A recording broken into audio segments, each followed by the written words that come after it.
Jubilee hills నియోజకవర్గం మొన్ననే ఉప ఎన్నిక జరిగింది.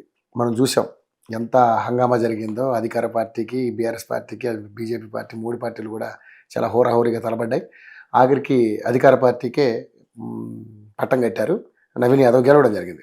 సో ఇక్కడ నవీన్ యాదవ్ గెలిచిన తర్వాత ఏదైతే బీఆర్ఎస్ పార్టీకి సంబంధించినటువంటి మాజీ శాసనసభ్యులు లేట్ మాగంటి గోపీనాథ్ గారి యొక్క సత్యమంటి సునీత ఆవిడ ఒక అఫిడవిట్ పిటిషన్ దాఖలు చేసింది. ఏంటంటే ఈయన నేర చరిత్ర ఇంకా క్లియర్ గా బట్టబయలు చేయలేదు. సో దాన్ని ఈ ఎన్నికను రద్దు చేయాలంటూ కూడా డీటెయిల్స్ ఫర్నిష్ చేయలేదు. దీన్ని ఏమైనా అవకాశం ఉందంటారా? చెల్లుబాటు అయ్యే అవకాశం? యాక్చువల్గా ఎవరైనా సరే క్యాండిడేట్ అనేవాడు తన మీద వివిధ పోలీస్ స్టేషన్లో ఏ కేసులు ఉన్నాయో ఇండికేట్ చేయాలి. అవును, అది ఇవ్వకపోవడం నేరమే, చిన్న నేరం. దానికి ఏదో షోకాజ్ ఇస్తారు, ఇంకేదో ఇస్తారు. ఒకవేళ క్రిమినల్గా మీరు ఆల్రెడీ కన్విక్ట్ అయి ఉంటే అది కనుక మీరు దాచిపెడితే డిస్క్వాలిఫై అవుతారు.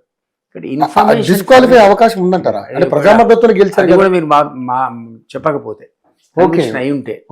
కన్విక్షన్ చెప్పకపోవడం తప్పు.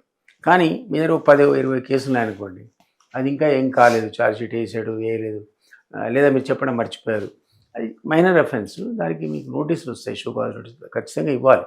కాబట్టి ఆమె ఇచ్చిన పిటిషన్కు రెస్పాన్స్గా ఇది ఏమంటో చెప్పు బాబు అని ఆ బాబుకి ఇస్తారు. ఇప్పుడు ఫర్నిష్ చేసినా అది బై మిస్టేక్ అని రాసి ఇగ్నోర్ చేయాల్సిందే, అన్లెస్ ఈజ్ కన్విక్టెడ్. కన్విక్టెడ్ అయితే ఈ కెనాట్ కాంటెస్ట్.